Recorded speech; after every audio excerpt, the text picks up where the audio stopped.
you know that scene from Mission Impossible with Jeremy Renner? And he has to go down, like floating with magnets over that little thing and into the computer room, and everything's super hot, but they have to turn off the fan. Yeah, right? yeah, and he's the sweat droplet. Yeah. Yeah, I am currently in that room. I've turned off all my fans, and it's only a matter of time until I burn up. So let's do this quick.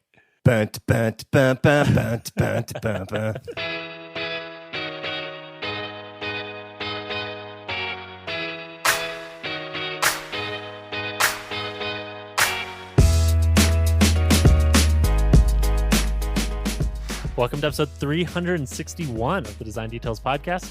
I'm Brian Levin. And I'm Marshall Bach. Welcome back for another episode. Brian. You know what I feel like, Marshall? I feel like we're in the drought of interesting episode numbers.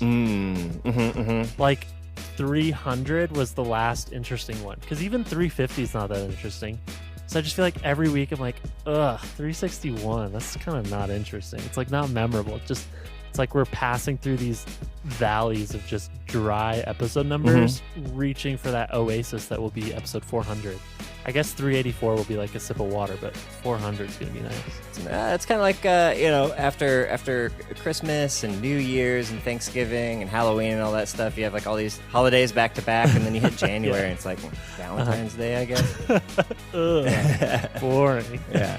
Anyways, that's us. Let's dig in. Huge shout out to Float. Float is supporting this week's episode. It is a resource management software tool for planning your team's time across multiple projects.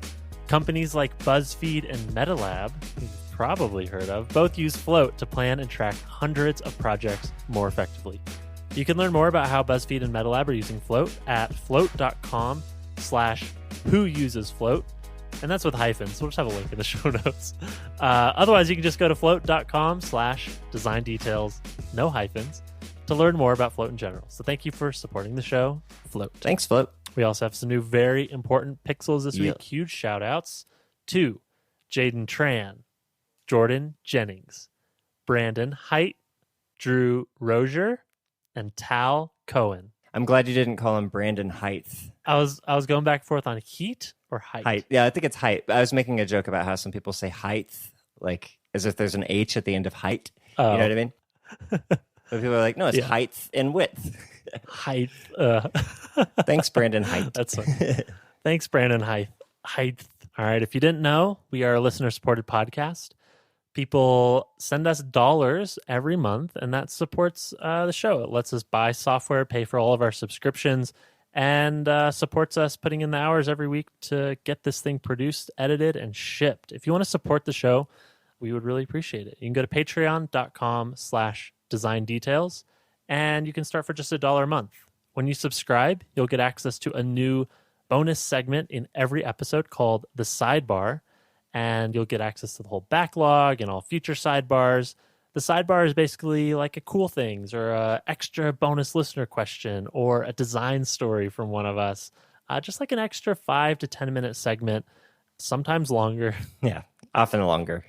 But it'll all be design related. So consider it like an extension of the normal episode. So if that sounds interesting, we'd really appreciate your support. That's at patreon.com/design-details. All right. We have one tweet I wanted to call out before we get to our main topic today, Marshall. So listener Sanketh on Twitter has been building a cool things website. Yeah. Like it started out as, was it an Airtable or a Notion? It was a Notion. Well, I said the Airtable, but both, I think. It has been curated and organized, and it is now a website. We're going to have a link to this in the show notes, but it's cool things design details with hyphens .webflow.io, and it is a backlog back to episode 341. So 20 episodes in, pretty solid start, and the website's nice and clean. But it's been developed. Like I said, it started I think last week as a Notion, and now it's a website. So this thing is progressing, and this is something that you and I wanted to do for a long time. Yeah, and we've been too lazy, I guess. So. Sankat, this is awesome. Thanks for putting it together. We'll have a link in the show notes for people who want to browse past cool things. Yeah, this is rad. Dig it. All right, let's get into the main topic. Do you want to kick this one off since you messaged me about it this week? Yeah, I was just thinking about how much I like working at YouTube and the difference it makes when you work on a product that you actually use every single day and that you feel very passionately about compared to when you don't.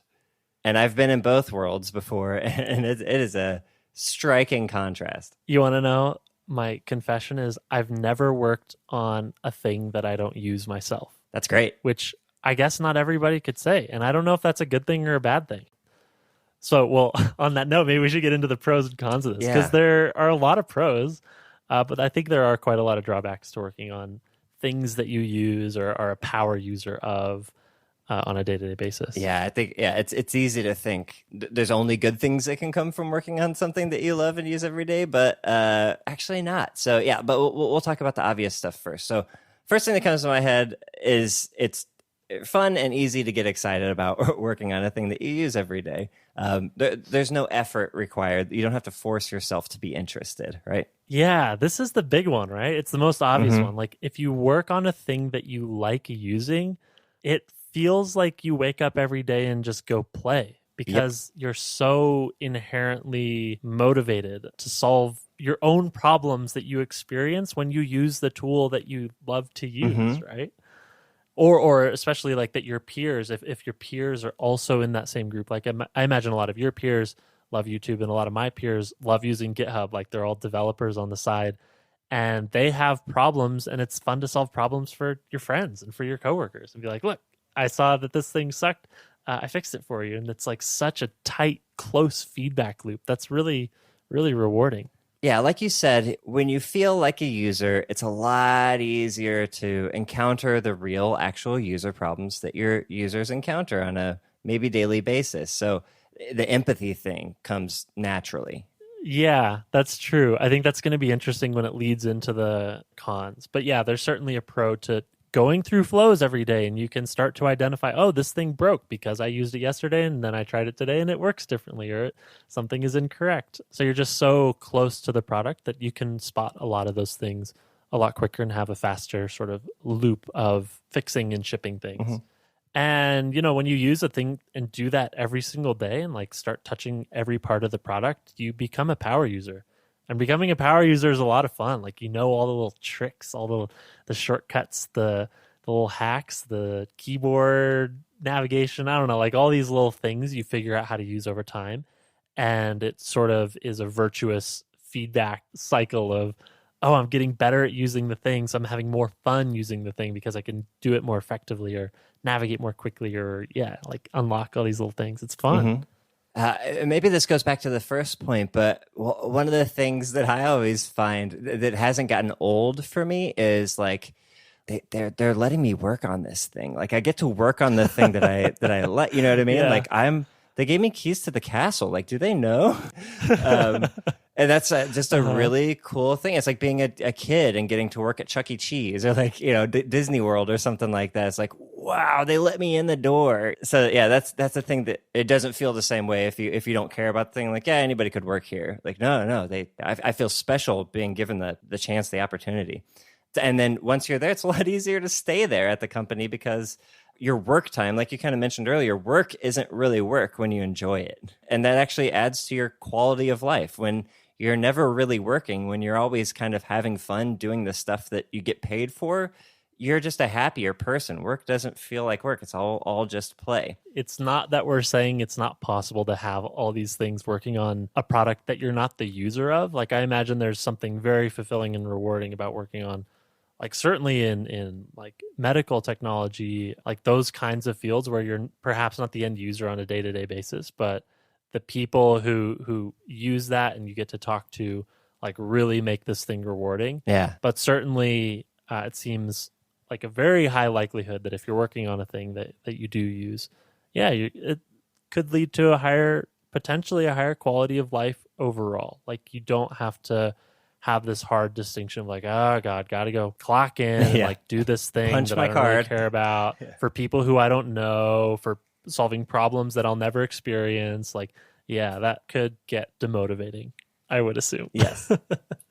Should we talk about the cons? Because I feel like every single thing we just listed is just one side of a coin, and you can flip it and expose some of the problems with all these things. Yeah, the second list is far less obvious. Okay, so first, when we were talking about being a power user and like knowing all the flows and sort of tips and tricks for using a thing, I think there's a very real danger of losing sight of what are problem areas, what parts of your product are confusing, what sucks for a new user, and like how the company should be evolving over time, like as markets change. I think it can be easy to sort of lock into what you're used to, the thing that you've loved forever and have used forever and have built and contributed to.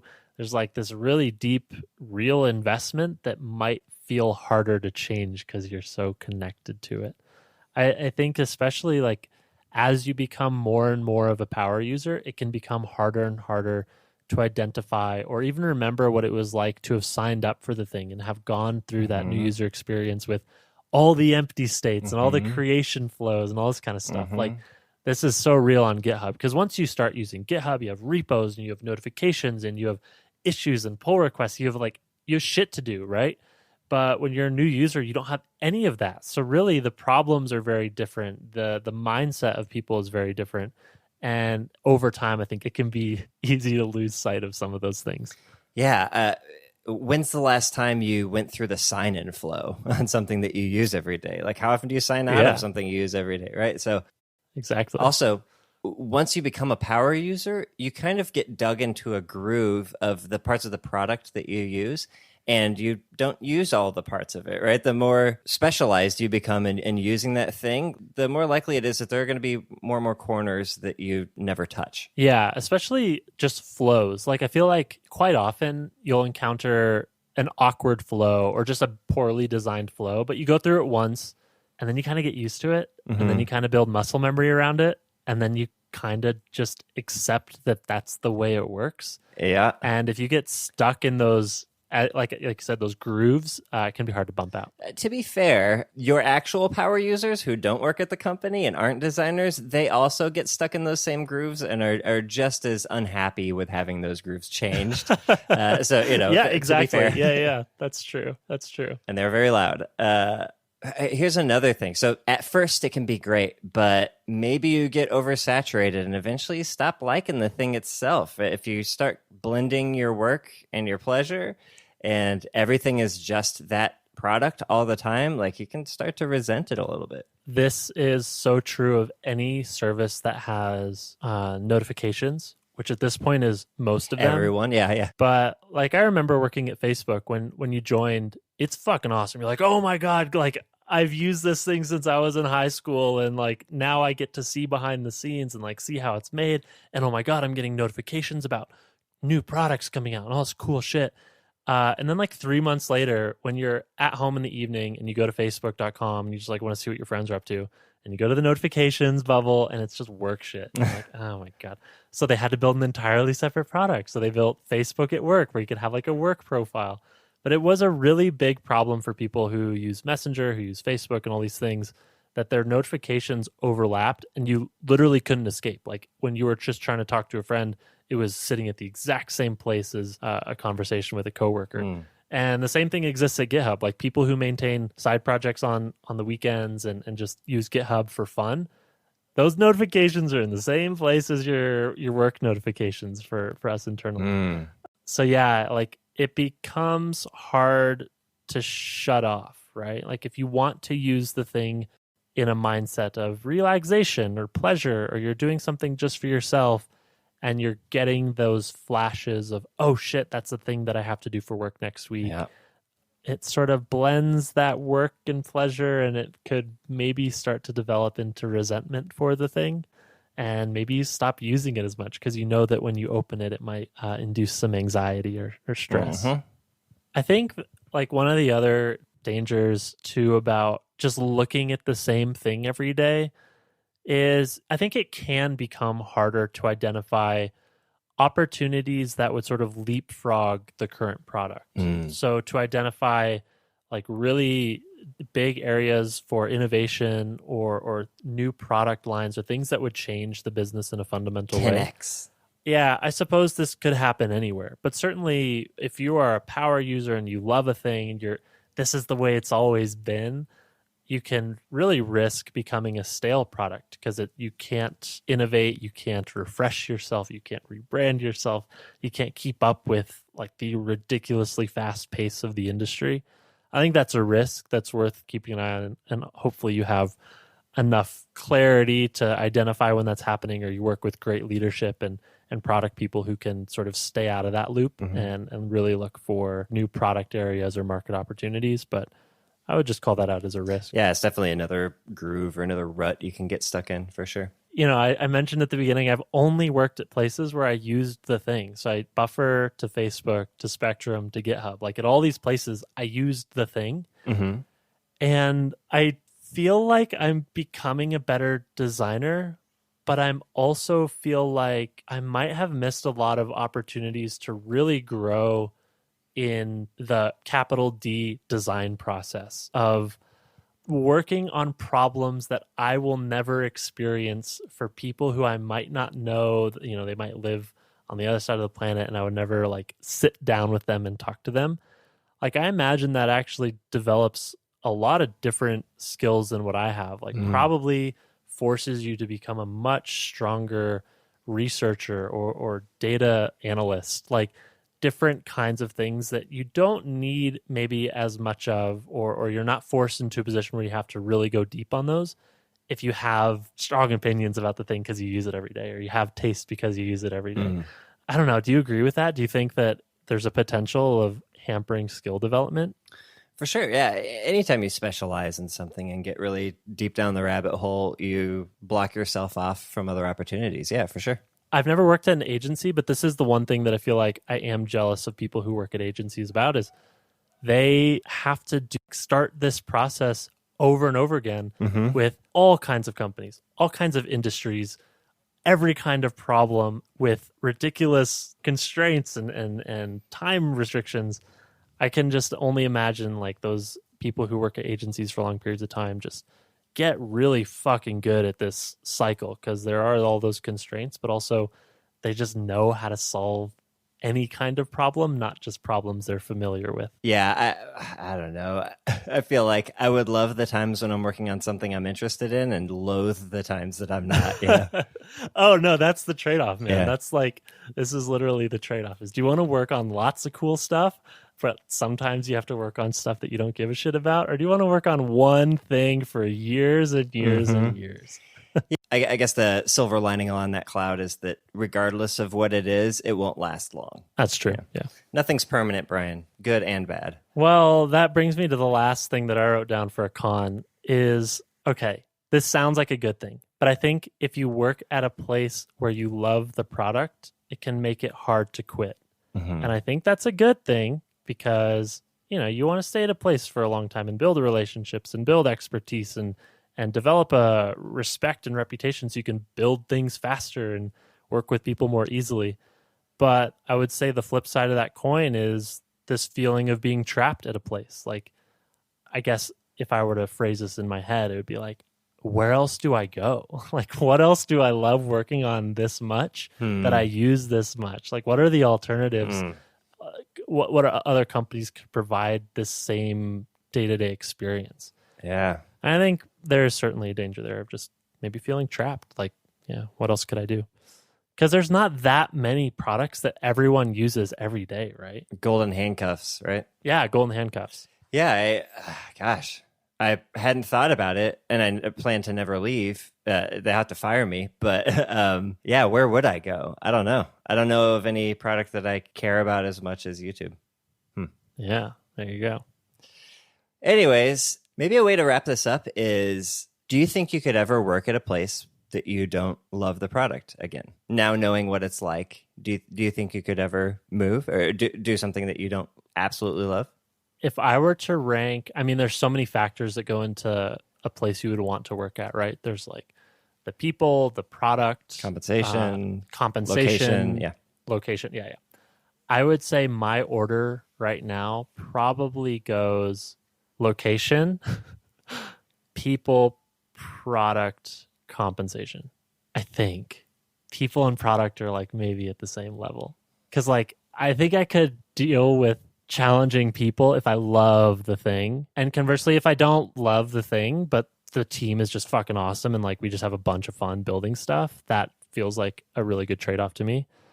And then location, like I just don't know. I like working remotely. So yeah. I don't know. How would you rank this? Probably similar. I might put product over people, but yeah, I mean, I own a home, so that's restricting as to where I can actually go to. But yeah, I think I would rather work with jerks on something I love than work with angels on something I hate. I don't know. Interesting. I don't know. I guess I haven't experienced that. This is yet, a good so would you rather, right? Oh, okay. Let's make it that. So tweet at us. Would you rather work with people you hate on something you love, or work with people you love on something you hate? Mm-hmm. Tweet at us. We can make this a poll too. Yeah. All right, let's do cool things and get out of here. Okay, Brian. Yeah. I want you to close your eyes. Listener, close your eyes unless you're driving. Keep your eyes open if you're driving. But okay. Close your eyes. All right. Imagine this. It's the 80s. You're in a back alley at night. There's a rain-soaked pavement with reflecting neon. Now imagine the music playing over this scene, all right? Lots of synth, driving beat, right? This is the music of Robert Parker. So it's basically like cyberpunk music, if you're into that kind of thing, which I very much am. And it's kind of perf season right now, so I've got a lot of writing to do. So it's great background music if you're not into normal EDM, but you still need something without words, so you can write words. Okay. But anyways, yeah, so like he's on iTunes, Apple Music. I'm sure he's on Spotify. He's got a Bandcamp and all that stuff. So check it out. All of his latest stuff is like that neon, like pink and cyan outrun vibe, All right, I have found Robert Parker on Spotify. I'll give it a listen. I don't think I've ever heard of this person. This is great. Club 70. I hadn't either, right? I was only introduced tangentially through other things. Yeah. He's been awesome. Yeah. You were saying Club 707? I think that's his newest album. Yeah, but like look at the covers of these albums. Like that, is that kind of what you had in mind when I described? Yeah. Purple, pink, and that kind of typography. Mm-hmm. Yep. Yeah, and like cool like 80s sports cars with like hard angles. Yep. Lovely. Is this our... No, we've done music on here lots of times. Okay. Yeah. I guess it's just been a while. Billie I feel like Eilish, we've been in the TV show, movie, YouTube series kick on cool things for a while. Mm-hmm. Speaking of which, my cool thing is I'm late to the party on this. Maybe at this point everybody's watched it, but my sister has gotten our family to watch The Last Dance, which is a series, like mini-series on Netflix. I think it's 10 episodes. And it's about the last season of the Chicago Bulls with Michael Jordan. And 6P. Mostly focusing on Jordan, but each episode also is like kind of digging into teammates. And I'll say up front, I think I'm halfway through. So I haven't finished this. Okay. But it's good so far. And I would recommend it. I don't like sports. I don't give a shit about sports. I just stopped caring a long time ago. But I still respect the hell out of really good athletes. And watching this, Michael Jordan, like, he just defies physics and defies logic about how anyone can do the things that he does. So fucking good. So I find it inspiring in that way.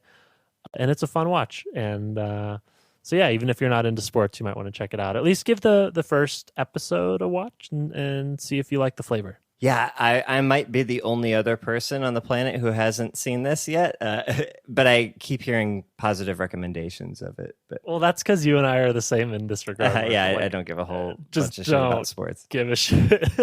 But I do recognize Michael Jordan as like one of the greats, right? Like that was the era that I was young and growing up, and I remember that run. I lived in Illinois during that run, right? So like Chicago was my team, right? Even though I didn't really care about sports and I wasn't a sports kid or anything, like I still felt your team. Well, I still felt something like, oh, they're from my state, right? Like and they're winning, like the best team is from my state. That's crazy. Yeah, that's cool. I enjoy watching these kinds of things about people who have basically become institutions. Like Michael Jordan he's like more of an idea than a person, which sounds super fucked up. So it's fun to watch conversations with and the backstory of the person and like really try to imagine that this is a human being doing these things, experiencing these things, rather than Michael Jordan, the institution, the brand, the monolith. Like there's this really weird, I can't even begin to fathom what it'd be like to become that, to just like, you are an idea, you're like an object and less of an individual. It's so fucking weird. Yeah, you can see just the way the public interacts with him. It's just like less of a human. I guess this is maybe getting into like how all celebrities are like celebrities of that level feel, but fuck, man. I mean, he's like next level of the next level. He's that big. It's so wild. Mickey Mouse levels of fame. Yeah, like everybody on the planet knows Michael Jordan. It's crazy. Yeah. Anyways, cool things. Music and a show. All right. Well, this has been episode 361 of the Design Details podcast. Hope you enjoyed it. If you did, let us know. We're on Twitter at Design Details FM. And of course, if you are enjoying the show, please consider supporting us.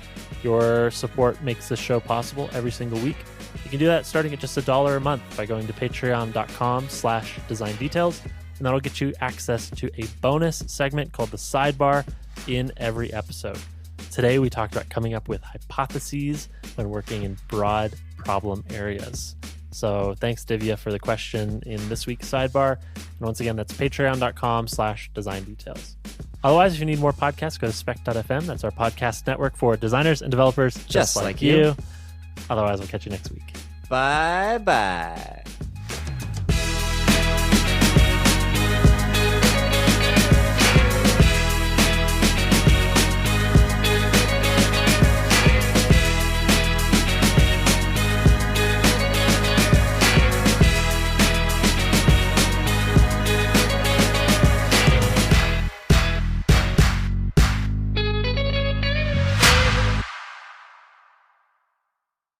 What's funny is every time during the outro when you say, this has been episode 361 of the Design Details podcast, I expect you to say, I'm Brian Lovett, and I'm ready to jump in with, and I'm Marshall Bach. Welcome back for another. Oh, fuck no, it's at the end of it. Dude, you know what we should do? All right, here's the plan.